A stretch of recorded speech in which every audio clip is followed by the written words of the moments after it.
Sin demora quiero compartir una palabra del Señor. Esta mañana quise introducirla un poquito porque posiblemente va a ser parte de alguna de las lecciones de racismo, pero cuando el Señor pone algo en mi corazón, como el domingo pasado, quiero que sea capturada la palabra no solo para el pueblo, para ser bendecido nuestros corazones, sino también que lo tengamos presente para las lecciones de racismo que luego vamos a desarrollar y compartir. Esta palabra el Señor me la dio, me confrontó de alguna manera en la semana, el día jueves, eran las 6 de la mañana, estaba haciendo mis meditaciones diarias temprano, tomando algunos mates, y he escuchado una información en la radio que quería ver si era verdad y la quise confirmar con la televisión, y enciendo la televisión y me encuentro en la pantalla de un canal de Buenos Aires a dos periodistas muy conocidos, dos hombres muy inteligentes, muy capaces, y que estaban en un debate, porque parte del programa es como un debate de dos periodistas. Más que debate, es un encuentro periodístico. El Señor me llamó la atención para que preste atención a lo que ellos hablaban. Empezaron a hablar de problemas sociales, políticos, de todo lo que había. Y uno de estos periodistas conocidos siempre termina las entrevistas con una pregunta. Y eso hace tiempo que lo vengo viendo, porque esta pregunta siempre demuestra la actitud de su corazón, lo que hay en su corazón, esa inseguridad, esos temores. A pesar de ser un hombre tan capaz y tan inteligente, evidentemente no ha podido llenar y satisfacer sus cuestiones espirituales. Y le dice al otro periodista, ¿qué hay después de la muerte? Y él se encogió de hombro, el otro periodista, y dijo, no sé. Yo me crié, dice, de chiquitito en una confesión católica, pero ahora no sé. Yo creo que no hay nada. Creo que no habrá nada, dice. Así que comenzaron los dos a divagar en su desconocimiento, en su ignorancia, en su falta de fundamento. Comenzaron a hablar. De repente uno se manifiesta agnóstico, el otro declara que es ateo, y ellos hablaban con mucha libertad, pero espiritualmente yo sopesaba las palabras y hablaban con temor, hablaban sin seguridad porque no tenían conocimiento de las cosas que ellos hablaban a través de su pensamiento, de sus criterios, de sus imaginaciones, de lo que habían aprendido.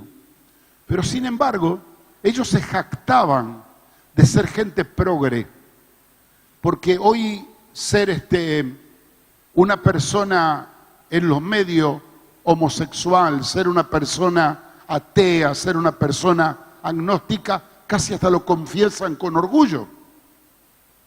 Pero mientras iban hablando, iban desarrollando, se notaba en ambos un tremendo vacío, provocado por una insatisfacción y una inseguridad que se estaba manifestando y orillaba la incredulidad, porque ignoraban las Escrituras, y al ignorar las Escrituras no creen en las promesas de Dios, por no basar su fundamento de fe en la Biblia y su creencia en las Escrituras como lo tenemos nosotros.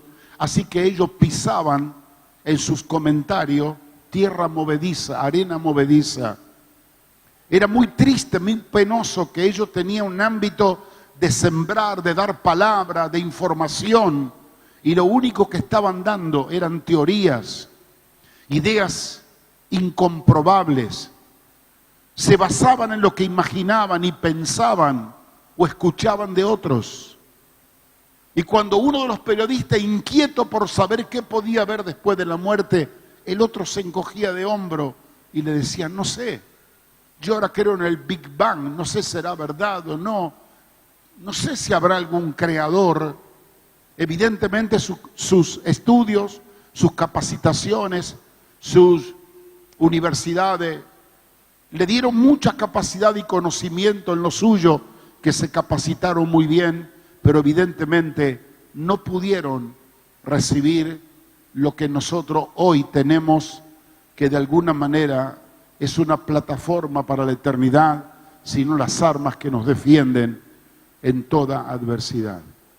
Cuando escuchaba ese comentario, me vino el versículo de la palabra de Dios que está en San Lucas capítulo 18, versículo 8. Pero este versículo está dentro de un contexto que me gustaría leerlo. Dice el capítulo 18, le refirió Jesús una parábola sobre la necesidad de orar siempre y no desmayar. Había en la ciudad un juez que ni temía a Dios, ni respetaba a hombres. Había también en aquella ciudad una viuda, la cual venía a él diciendo: hazme justicia de mi adversario. Y él no quiso por algún tiempo, pero después de esto dijo dentro de sí: aunque ni temo a Dios, ni tengo respeto a hombre, sin embargo, porque esta viuda me molesta, le haré justicia, no sea que viniendo de continuo me agote la paciencia. Y dijo el Señor: oíd lo que dijo el juez injusto. ¿Y acaso Dios no hará justicia a sus escogidos que claman a Él de día y de noche? ¿Se tardará en responderles?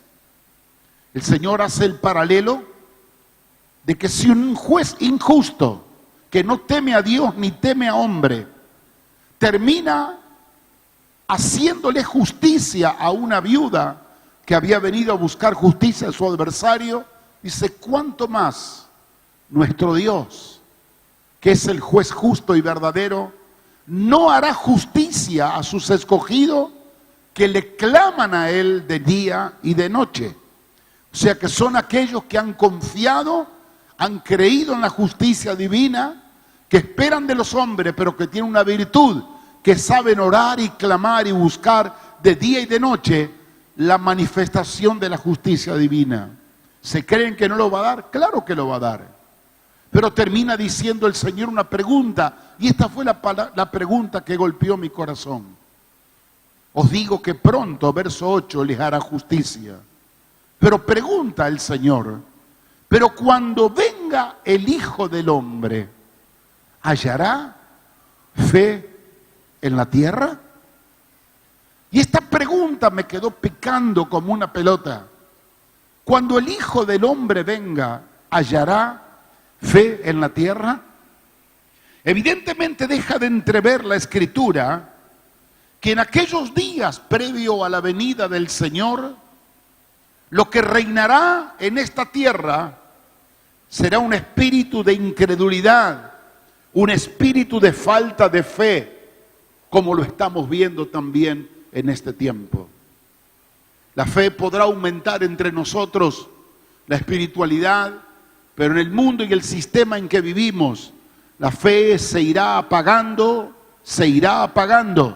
a tal punto que, como dice también la Escritura, que por haberse multiplicado la maldad, el amor de muchos se enfriará.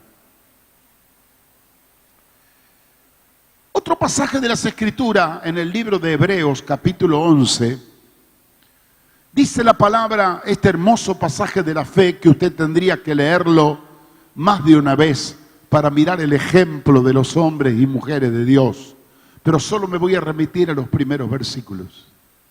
Dice el capítulo 11 de Hebreos: es pues la fe, la certeza de lo que se espera, la convicción de lo que no se ve. Un hombre o una mujer de fe tiene certeza. Un hombre y una mujer de fe tiene convicciones. Un hombre y una mujer de fe tiene seguridad en lo que está esperando, porque sabe que algo tiene que venir, porque alguien que se llama Dios lo ha decretado y lo ha entregado como promesa. Dice que por esta fe alcanzaron buen testimonio todos los antiguos. Pero dice el verso 6, pero sin fe Pero sin fe es imposible agradar a Dios. Porque es necesario que el que se acerca a Dios crea que le hay y que es galardonador de aquellos que le buscan. Muchos quieren agradar a Dios a través de buenas acciones, de buenas obras, y se justifican de las cosas buenas que hacen y piensan que Dios está en la tribuna aplaudiéndolo. Pero si no tenemos fe, no podemos agradar a Dios. Yo veía estos dos tremendos profesionales y yo digo, defendían sus acciones y defendían sus buenas obras, pero no pueden agradar a Dios porque ni le creen, ni le conocen. Y la palabra es tan clara, dice que sin fe es imposible que le agrademos a Dios. Porque la Biblia dice claramente, porque es necesario que el que se acerca a Dios crea que le hay y que es galardonador de los que le buscan.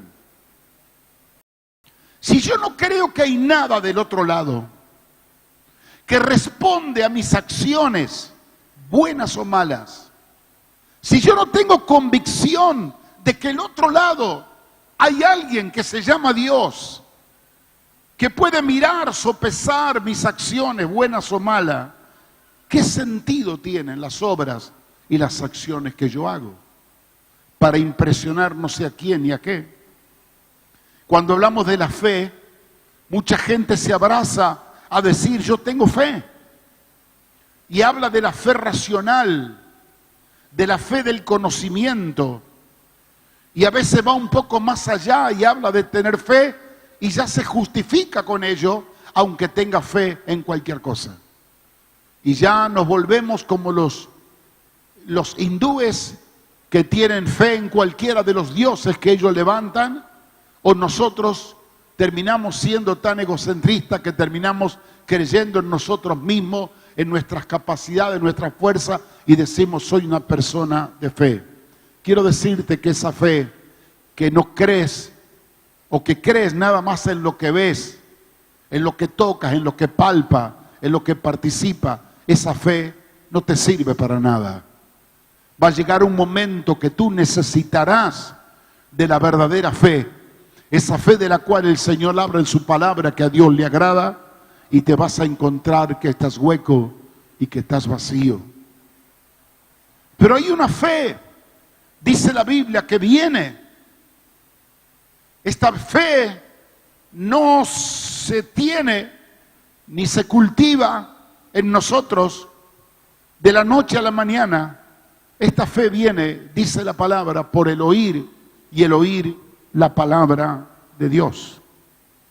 Esta fe que es la fe de Dios, la fe viva, que nace y se despierta cuando la palabra de Dios es proclamada y es anunciada. De una manera espiritual lo vemos a través de las Escrituras, que cuando la gente oyó hablar del Señor, cuando la gente se comprometió con la palabra, descubrió que en la palabra había una virtud tan maravillosa que podía generar en la gente una fe tan distinta y tan diferente a la acostumbrada que estaba escuchando, que esto le abrió las puertas a extraordinarios milagros y maravillas.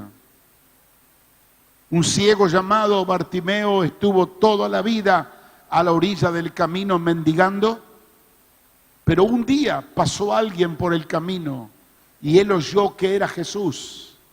Y cuando oyó que era Jesús, le clamó al Señor. Se despertó la fe en él a tal punto que dice la Sagrada Escritura que cuando él más gritaba y la gente lo hacía callar, él seguía gritando: Señor, Hijo de David, ten misericordia de mí. Hasta que de repente el Señor se detuvo y lo mandó a llamar. ¿Por qué Jesús se detuvo? ¿Por qué el Señor se apartó de la multitud? ¿Por qué el Señor le mandó a llamar? Porque veía que en esos gritos desesperantes había fe. No solo de una persona necesitada y desesperada, había una fe diferente a los demás. Y cuando Jesús lo manda a llamar, dice que él arrojó su capa y se fue a Jesús. ¿Por qué arrojó su capa? La capa era el testimonio visible de que él era un hombre mendigo que vivía de la mendicidad a la orilla del camino. Pero él al arrojar su capa a ir a Jesús estaba dando testimonio. Yo voy a Jesús y no voy a necesitar más la capa. Voy a Jesús y Dios me dará el milagro y no seré más un mendigo. Esa capa terminó tirada a la orilla del camino porque cuando él se encontró con Jesús, a causa de su fe, recibió el milagro y dice la Biblia que seguía a Jesús en el camino.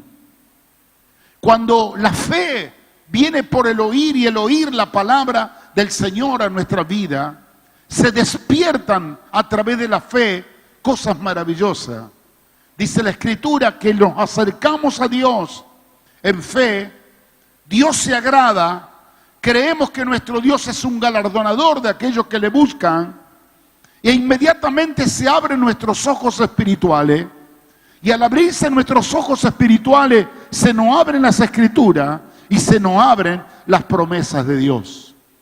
Y estas promesas de Dios en la Escritura se hacen tan vivas que solo la fe nos hace permitir que una promesa de Dios que está escrita deja de ser una palabra, promesa escrita, y llega a ser una palabra viva. Y la fe te incita a arrebatarla y a tomarla, como hizo aquella mujer del juez injusto, del cual venía a reclamar justicia a un hombre injusto. Y el Señor dijo: aprendan de esta mujer. Si lo hace, si un clamor le dobla el brazo a un juez injusto que no teme ni a Dios y a los hombres, ¿cómo no dará Dios, el juez justo, respuesta a aquellos que le buscan? Hermanos, hoy estamos en una crisis de fe muy grande. Y en esta crisis de fe tenemos que pensar muy seriamente qué es lo que vamos a hacer nosotros.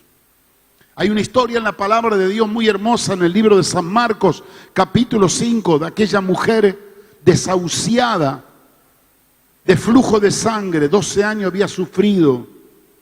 Y dice la palabra que había gastado todo en manos de muchos médicos, nada había conseguido. Pero dice la palabra, pero cuando oyó hablar de Jesús, otra vez, la fe viene por el oír y el oír de Jesús. Cuando oyó hablar de Jesús, se determinó en su corazón y dijo: yo voy a ir y voy a tocar el manto del Señor, y cuando toque el manto del Señor seré sana. Ella no entendía de doctrina, no entendía de teología, no entendía de nada, ni de fe entendía. Estaba abatida, estaba de alguna manera desahuciada y también deprimida. Pero solo el oír de Jesús le vino la fe, le vino la esperanza, le vino la confianza. Había oído que él era un obrador de maravillas, de milagros y de prodigio. Y estando mal, estando en una condición deprimente, la fe la hizo levantar y tomar una determinación. Y dijo: yo voy a ir a Jesús y le voy a tocar el manto. Claro, ella no sabía que se iba a encontrar con una multitud que le apretaba de un lado al otro. Y ella estaba tan débil que cuando pedía permiso, nadie le daba permiso, la tiraban para atrás. Pero esa fe que se determinó y dijo: yo iré y le tocaré el manto a Jesús, tenía un sentido espiritual muy profundo. No se atrevía ni tocarlo ni hablarlo porque estaba en un estado de impureza por causa de la enfermedad de la sangre. No quería contaminarlo al Señor, pero dijo: aunque sea, voy a tocar el manto, y si le toco el manto yo voy a ser sana.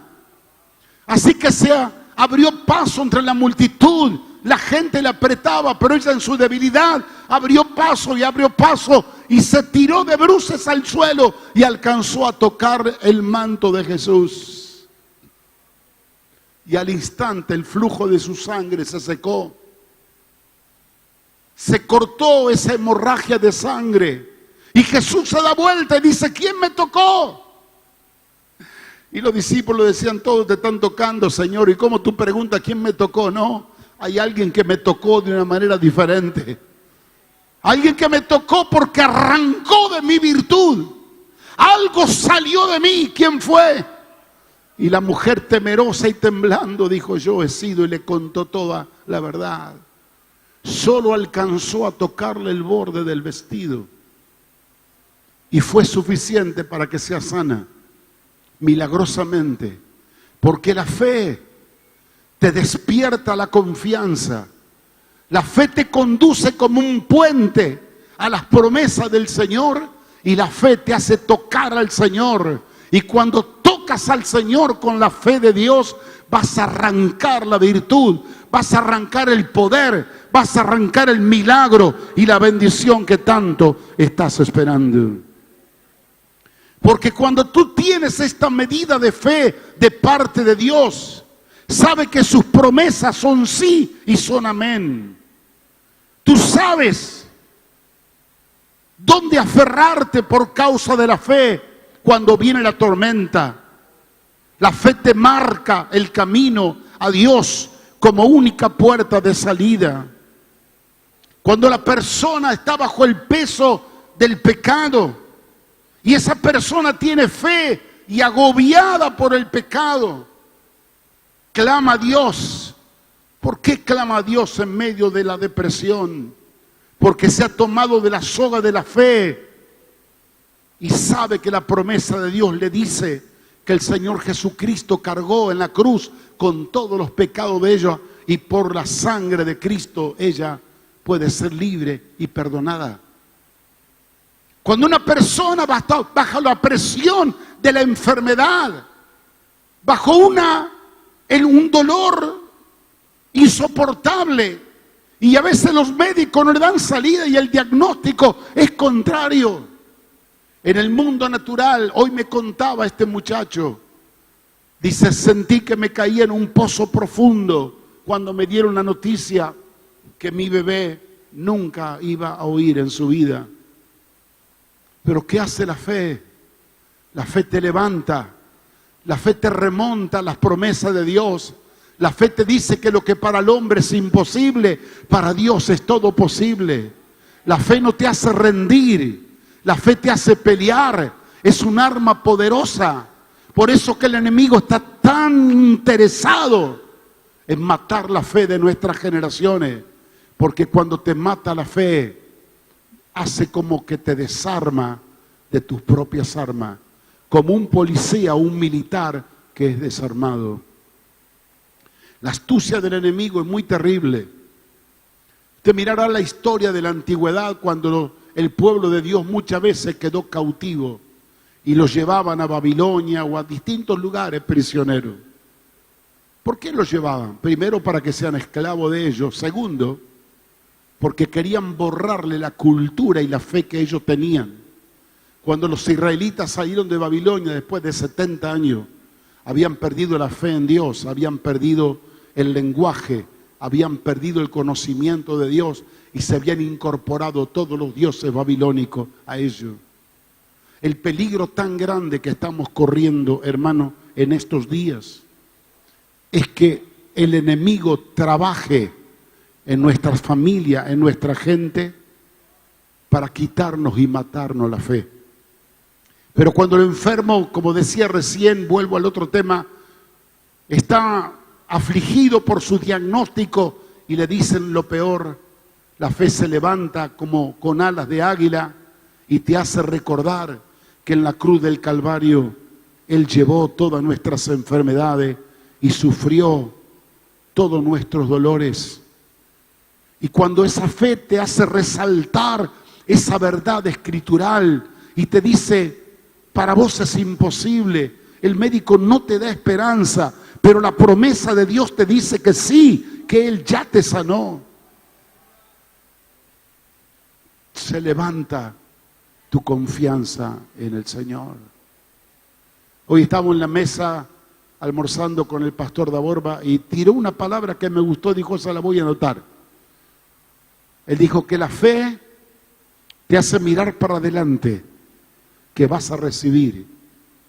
Perdón, la esperanza, pero la fe te hace mirar para atrás, te hace mirar a la cruz, lo que Cristo ya hizo por ti. La esperanza te dice lo que va a pasar o lo que va a suceder, pero la fe te dice lo que Dios ya hizo a nuestro favor. Y cuando tú te levantas en fe, no comienzas a mirar y a esperar lo que va a venir, sino lo que la palabra de Dios dice. Es el cumplimiento de esta maravillosa promesa de Dios. Quiero mencionar una cosita, por favor, más. Dice la palabra en el versículo 6 que el que se acerca a Dios debe creer que le hay. Debo creer que Él está allí. Pero no solamente eso, sino que Él es galardonador de los que le buscan.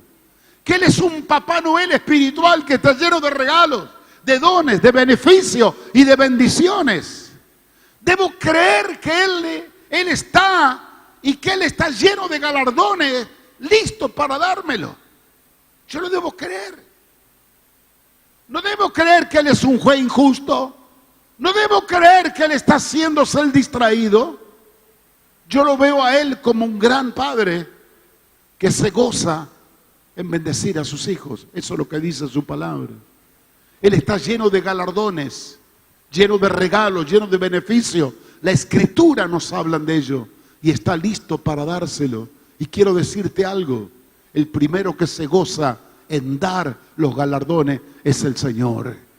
Si yo, siendo un abuelo o un padre, me gozo en darle las mejores cosas a mis hijos o a mis nietos, ¿cuánto se gozará mi Padre más en darme el galardón del cual yo tanto estoy esperando y estoy buscando?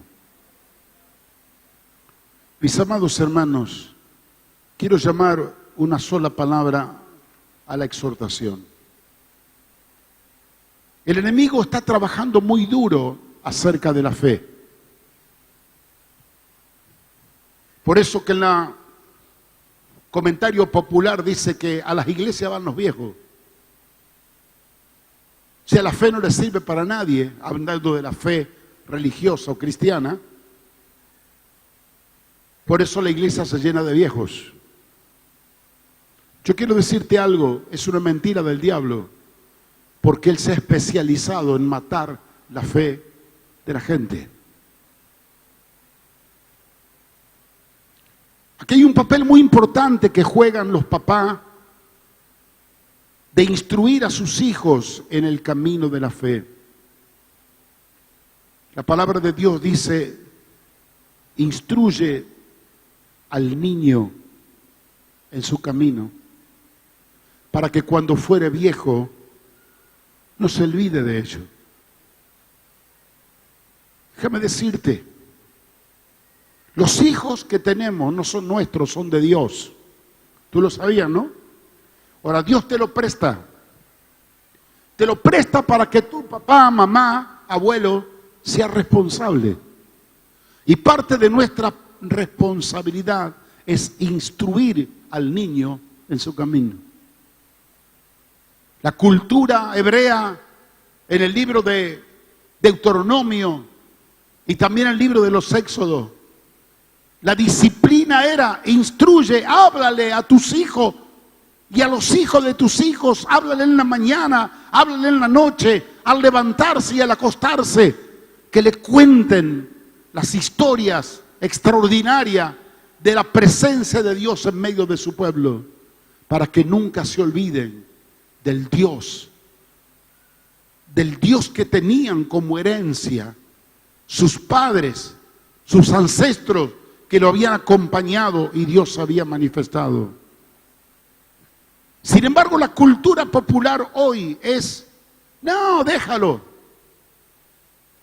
Algunos ignorantes padres dicen, déjalo que cuando sea grande ellos van a escoger lo que quieran.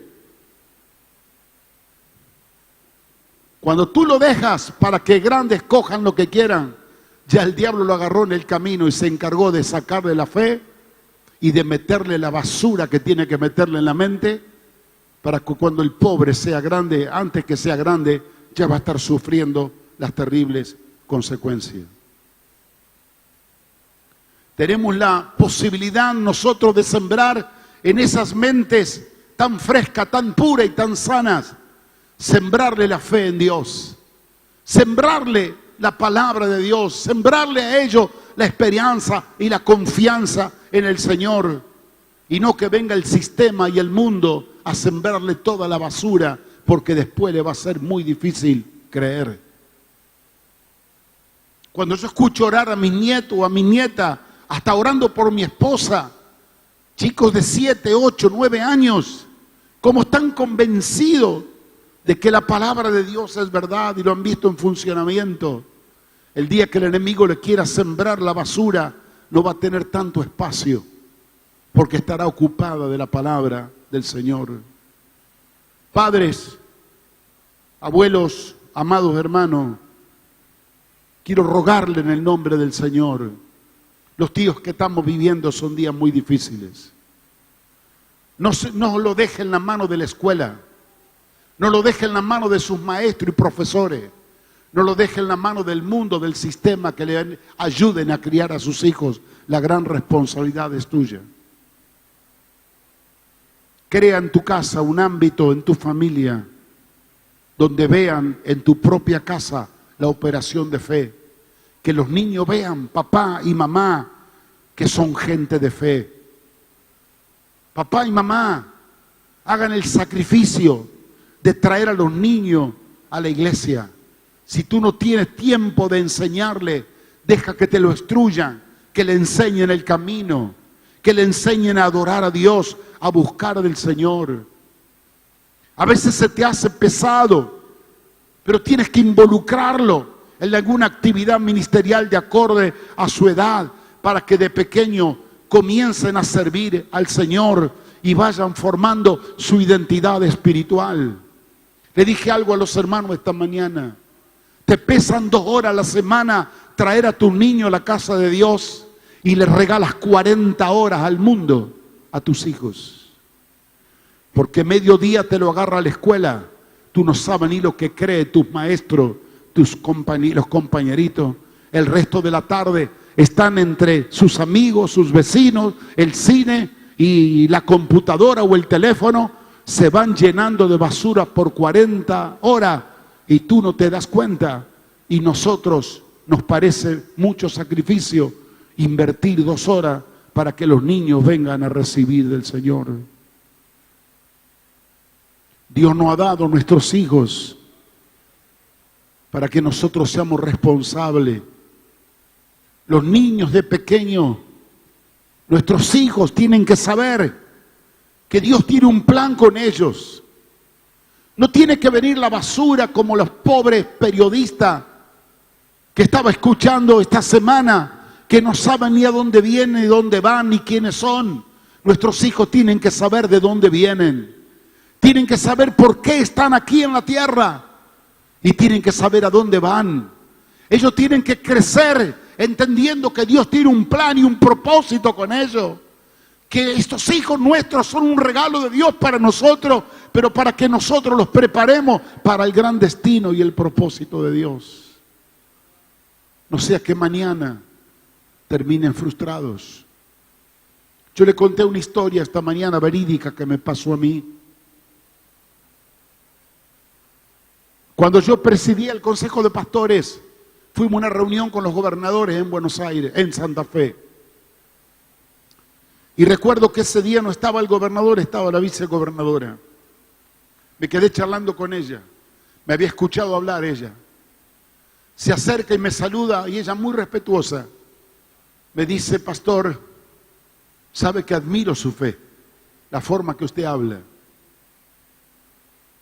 Ojalá pudiera tener yo un poco de eso. Y digo, ¿por qué no la tiene? ¿Por qué no la tiene? Y me dijo, yo me crié en una familia muy inteligente, todos profesionales. En una familia donde me enseñaron que no había que creer en nada. Todas mis familias son todos agnósticos. nunca jamás hablar ni de Dios ni de la iglesia. Y nosotros creíamos que éramos gente muy intelectualmente superior a los demás. Pero sabe que ahora que estoy en una crisis muy grande, había enterado que su esposo estaba muy enfermo, ella estaba con problemas, y me dijo, ahora que necesitaría la fe, no la tengo. Ahora yo le preguntaría a esos padres de ella, que orgullosamente le metieron en la cabeza la basura de la incredulidad, que le metieron en la cabeza que no crea en nadie sino solamente en ellos, para que sea una persona superadora en sí mismo. Vinieron problemas que no pudieron manejar, porque en la vida, dice la palabra, se van a levantar tormentas. Va a golpear el río y el viento con ímpetu sobre la casa, y si la casa no está firme, se va a caer. ¿A dónde está el fundamento de nuestra fe? Hay padres que se enamoran de que sus hijos sean los mejores profesionales, que hablen 4 o 5 idiomas, que sean grandes deportistas, y no se preocupan para que sus hijos puedan crecer y desarrollarse en la fe. Porque la fe es el arma, es la herramienta que van a necesitar en la vida, no solo para ser victorioso y triunfante, sino para delegar a la generación que sigue una generación de hijos distinto y diferente a lo que el mundo tiene. Jesús con dolor hace esta pregunta: cuando el Hijo del Hombre venga o vuelva, ¿hallará fe en la tierra? Evidentemente, proféticamente, el Señor se aventura a declarar que los días finales van a ser difíciles. Lo dice en muchas partes en la Biblia. Serán como los días de Noé, que se daban en casamiento. En los días de Noé y previo a los de Noé. El crecimiento de la homosexualidad. Todas las vanidades juntas, provocado por un alejamiento de Dios. Pero nosotros estamos aquí para cultivar un pueblo distinto, nuevo. Como el domingo pasado decía, el gran propósito de Dios que nos ha llamado es preparar una iglesia para Él, preparar un pueblo para Él, y que en ese pueblo no solamente esté usted y yo, que estén nuestros hijos y los hijos de nuestros hijos. El diablo va a utilizar cualquier cosa del sistema. Va a utilizar las redes sociales, va a utilizar las escuelas, va a utilizar los compañeros, te va a usar en las cosas que para ti son tan inofensivas. Desde un dibujito animado en la televisión, como una película, que tú con confianza lo dejas, bueno, la parte de la edad de ellos, y le dejas las puertas abiertas, que su mente se llene de toda la mentira y la basura del sistema que el diablo viene generando desde las mentes que están trabajando en el mundo entero para cautivar a toda esa generación de gente niña, pequeña, que están naciendo, como pasó históricamente en la Biblia, en los días de Jesús y en los días de Moisés. El diablo está en contra de esa generación, lo quiere capturar de alguna manera. El enemigo se levanta a sembrarle lo suyo y nosotros venimos retrasados. Cuando nuestros hijos ya están en droga, ya están en miles de problemas, ya han pasado por toda la delincuencia vida y por haber, aparece una madre temblorosa de la mano trayendo al hijo: pastor, ore por mi hijo que anda mal, le pasó esto, esto y lo otro. Estamos viendo eso todos los días. Pero te pido en el nombre de Jesús, mamá y papá, que tú seas, conforme al corazón de Dios, unos padres distintos. No espere que tus hijos estén en problemas para traerlo al Señor. Ahora que son pequeños, encamínalo en los caminos de la fe. Que sean los mejores oradores, los mejores adoradores, las mejores gente que está confiando y creyendo en el Señor. Porque ellos van a cultivar una personalidad y una identidad espiritual que el diablo no le podrá robar lo que le ha sembrado. De acuerdo de la vida de Moisés, lo tomó la hija de Faraón. La hija de Faraón lo tomó y lo adoptó como su propio hijo. Era un niño de Israel perdido, supuestamente, que caía en mano un futuro egipcio con toda la cultura de los dioses egipcios. Pero Dios preparó que una madre hebrea lo amamantara. Y esa madre hebrea resultó ser su madre. Solo bastó un tiempo donde esa madre amamantaba a Moisés. Y esa madre escuchaba su lenguaje, escuchaba sus oraciones. Junto con el pecho le entregaba las bendiciones y le impartía todo lo que por su generación de Dios había recibido. Y cuando lo entrega en la edad de la adolescencia y el sistema faraónico egipcio lo prepara por 40 años para llegar a ser un gran estratega, llegar a ser un gran líder, no solamente político en Egipto, sino militar. Tenía sembrado en su espíritu la palabra de esa madre que cuando lo amamantaba le ministraba y lo bendecía. Y el día que ve pelear a un egipcio con un hebreo, él reacciona y descubre cuál era su identidad. 40 años del sistema no pudieron borrar la identidad de lo que la madre le había sembrado. No permita que el mundo te agarre a tus hijos sin que antes tú lo hayas amamantado con la leche espiritual no adulterada. Que le hayas impartido la bendición, la cobertura espiritual. Le hayas ministrado que él es una persona distinta y diferente que le pertenece a Dios para que camine en fe, tomado de la mano de Dios, para que cuando venga el enemigo a sembrarle lo suyo, no tenga espacio. Esta es la gran tarea y la gran responsabilidad que tenemos nosotros, los padres. Para que cuando el Señor pregunte, cuando Él venga, hallará fe en la tierra. Y el mundo estará lleno de incredulidad, de engaño, de mentira, de perversión. Pero habrá una familia que es como la familia de Noé, que ha estado guardada, preservada en el temor de Dios. Que Dios te bendiga, mi hermano, en esta tarde. Aleluya. Aleluya. Así como estamos sentados, quiero que oremos al Señor. Le voy a pedir que el pastor Daborba vaya pasando, pero va a tener unas palabras finales y va a mostrar una vista. Y quiero que por un minuto solamente reflexionemos sobre esta palabra. Que pensemos, ¿será que algo Dios tiene que para decirme? Algunas mamás están diciendo, yo fallé con mi hijo, con mi hija. Pero sabes que Dios te da la oportunidad ahora que eres abuela. Aprovecha este tiempo como abuelo, como abuela. Tu hijo, tu hija tal vez no puede hacer lo mismo porque vos no lo hiciste o los tiempos de esta vida que corremos no le permiten. Pero Dios te ha dado la posibilidad de recibir en tus brazos esa joya preciosa que Dios te ha dado. Que no falten tus oraciones, tu impartición de bendición, tu palabra de fe. El niño es muy crédulo. Él cree todo. Cree lo bueno y cree lo malo. Antes que crea lo malo, que crea lo bueno de lo que tú le vas a hablar a tus oídos.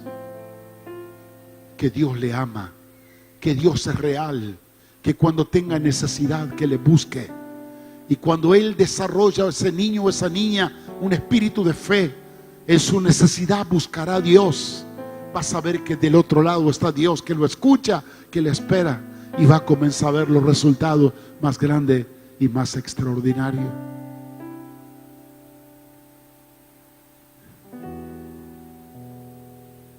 Pero tal vez hay alguien en esta noche, alguna persona que ha venido a la iglesia y viene de tumbo en tumbo, viene dando vuelta porque no tuvo la bendición que estoy compartiendo, de nacer en un hogar que lo hayan instruido en el camino y la vida lo golpeó, el mundo lo engañó y hoy ha caído en redes del enemigo, donde está deprimido, angustiado, sin fe y sin esperanza.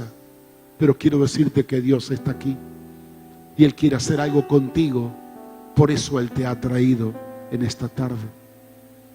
Yo quiero hacer una sola pregunta antes de entregarle al pastor de Aborba los últimos minutos. Quiero saber si hubiera alguna persona en esta noche que todavía no ha entregado su vida a Cristo, que quiere comenzar una nueva etapa en su vida, que quiere decirle: Señor, yo, como ese testimonio que contó el pastor de la gobernadora, se crió en un ambiente que no tenía fe, o tal vez solo religión, pero no me enseñaron a creer y a confiar en ti. Pero en esta noche yo quiero creer, quiero entregar mi vida a ti de corazón. Si hubiera alguien allí donde está nomás, quiero que levante su mano. Yo quiero orar por usted. Sé que hay alguien en esta noche que quiere comenzar una nueva etapa en su vida. Dios me lo bendiga. Dios te bendiga, querido. Dios te bendiga. ¿Habrá alguien más? Levante la mano. Dios lo bendiga. Dios te bendiga, hijo. Dios te bendiga. Levante su mano en alto aquel que quiere. Dios lo bendiga allá atrás. Allá atrás también, que Dios lo bendiga. Mire, vamos a hacer una cosa rápidamente. Aquí desde este lugar yo quiero impartir una bendición a ustedes, pero pónganse de pie que quiero verlo. Solo los que han levantado su mano, y nosotros queremos orar por usted. Dios te bendiga, varón, varón. Cuánta gente linda. Dios te bendiga. Mire los muchachos allá atrás, la señora, los chicos. Dios los bendiga. Dios los bendiga, señora. Usted también, varón. Cuántas personas hermosas hoy van a comenzar una nueva etapa en su vida, ya no luchando solo, caminando tomado de la mano de Dios. Así, con la mano en alto como estás. Qué lindo número de gente. ¿Cuántos han levantado sus manos? Que Dios lo bendiga en esta noche. Querido Padre, oro por esto, mis amados amigos, por estos varones, estos muchachos, estas chicas, estos matrimonios, estas parejas, que tú los bendigas en esta hora, que realmente a partir de esta noche que han venido a tu casa, que puedan conocerte, y que tú te reveles a ellos de una manera sobrenatural y puedas demostrarle cuánto le amas, cuánto lo quieres. Y estás listo para tomarle de su mano y llevarlo en el camino de esta vida. Tu palabra dice que aquel que está en Cristo, nueva criatura es. Las cosas viejas pasaron y aquí son todas hechas nuevas. Para ti, mi amigo, para ti, mi amiga, para ti que has venido y te has puesto en pie en esta noche y decir: yo quiero a Cristo. Para ti las cosas cambian a partir de esta noche. Una vida nueva comienza. Dios te bendiga. Oramos y te bendecimos en el nombre de Jesús, para que la gloria de Dios esté sobre tu vida. Recibamos a estos amigos con un fuerte aplauso en el nombre de Jesús. Pueden tomar asiento nomás, por favor.